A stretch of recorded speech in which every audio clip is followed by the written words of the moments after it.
Persepuluhan sudah ada jauh sebelum zamannya Musa.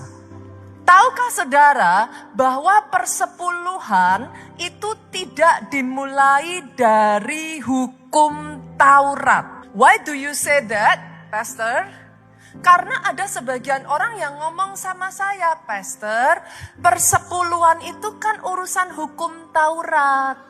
Padahal kebenarannya persepuluhan itu sudah go way back sebelum Musa, which is di zamannya Abram. Dan by the way, masih dilakukan sampai zamannya Yesus. Itu ayatnya ada semua. Jadi instead buat saudara yang berkata, logika saya boleh nggak saudara, masuk akalnya. Kalau dia tidak dimulai dari hukum Taurat, dia tidak berhenti sampai hukum Taurat.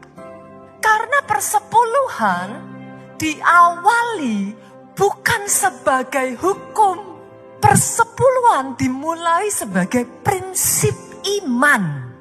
Dari pendahulu leluhur bapak-bapak iman yang dimulainya sesederhana dari hati yang mengasihi dan mengakui He is our master.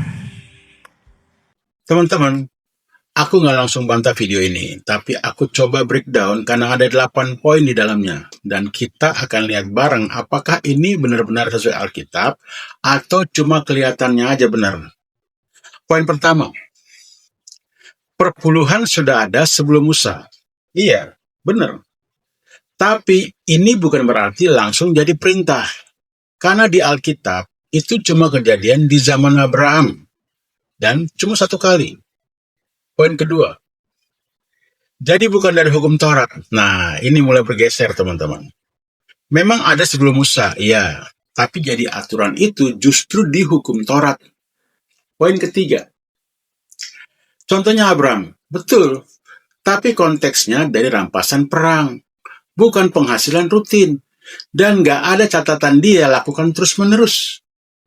Poin keempat, sampai zaman Yesus, iya disebut. Tapi ingat teman-teman, Yesus Kristus lagi ngomong ke orang yang masih hidup di bawah hukum Taurat. Poin kelima, tidak dimulai dari hukum sama dengan tidak berhenti di hukum. Nah ini, bahaya nih teman-teman. Karena ini lompatan logika namanya.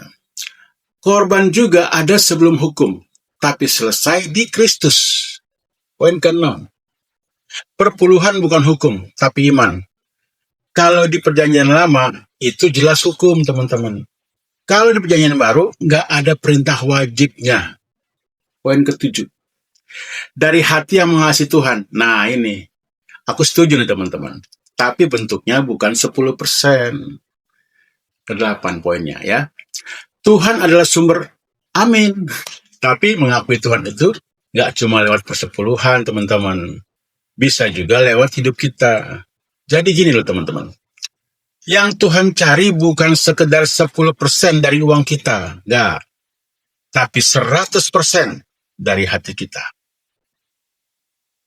Semoga bermanfaat. Tuhan Yesus memberkati kita. Amin.